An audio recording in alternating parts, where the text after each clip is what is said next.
Sports fans, get ready for Trading Places, where we discuss all the latest and hottest rumors in free agency and trades in the world of sports. I'm John Paul Salamanca. This is Ed Molina. So let's see who's going where this week.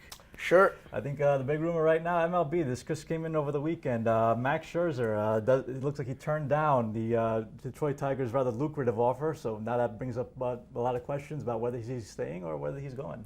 What do you think? Is this a ploy to get more money, or is this a sign that he's out the door? I think it's absolutely a ploy to get more money and possibly out the door, and I see nothing wrong with that. This is a business, and at the end of the day, he's at the height of his career. He's at the prime of his career. It's very rare that you get to see free agency in the prime of your career, so why not maximize those dollars while you can? And he's going to command a heck of a lot. Last year, I think he finished a very impressive 21-3 record, 2.90 ERA. Really, the sky is the limit, and in a sport where there's no salary cap, then he can pretty much write his own check, especially considering that he's a left-handed pitcher, and pitching is really the premium. Pitching's at a premium. You don't commit, a large money to me, you go pitching. Pitching wins titles. I think we can all agree on that. The guy, and just because just because he rejected the deal, it doesn't mean he's not coming back to Detroit. It just means that he wants leverage in negotiations to get a better deal to set himself up for life. And again, he's testing the market. It is very far and few between that a player of his caliber gets to test the market and set himself up to, lucrative offer that is pretty much he's set for life. So. All right, and speaking of lucrative players that they're going to be testing the market, we go to Carmelo Anthony, who has already announced that he's going to be testing out his free agency status this coming summer. And two new players, according to recent reports, are the Chicago Bulls and the Houston Rockets. Now, again, for what it's worth, I still think the New York Knicks are still very much in place since they can offer him that max contract. But with these two, if Melo absolutely has to go, which is the best place for him, Houston or Chicago? If he has to go, I would go with Chicago, just on a plain reason.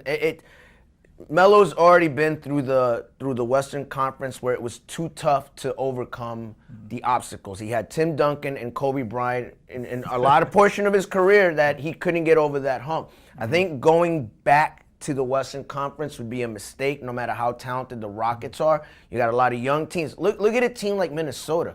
They're fighting for the last playoff spot, and they'd probably be a much higher, maybe a 3 seed in the Eastern Conference. So in a lot of ways, I'd stick to the Bulls, maybe go back to the Knicks. I'd stay in the East where the path is, sure, you got the Heat, but the path is a little bit easier than going out west. See, I agree. This is where we're pretty much on the same wavelength. One other thing to keep in mind was that he's been in a situation where there's been a fast-paced offense. That was Mike D'Antoni, the last coach of the New York Knicks.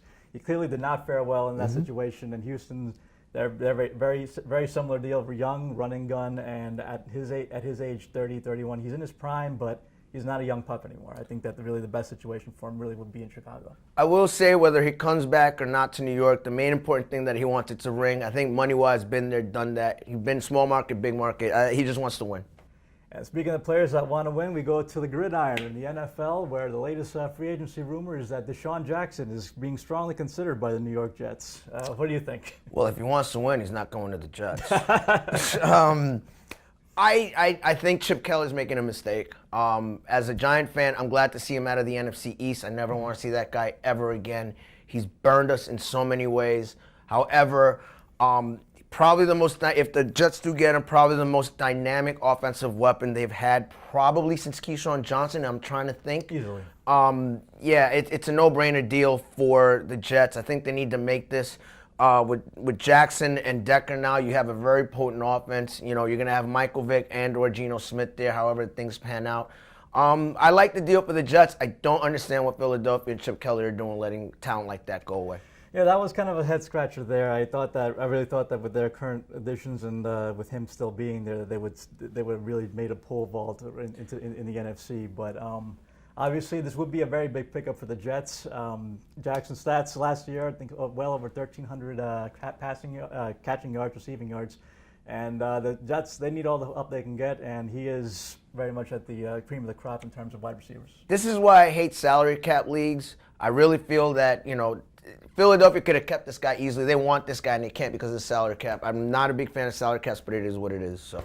And that wraps it up for this edition of Trading Places. Tune in next week for more.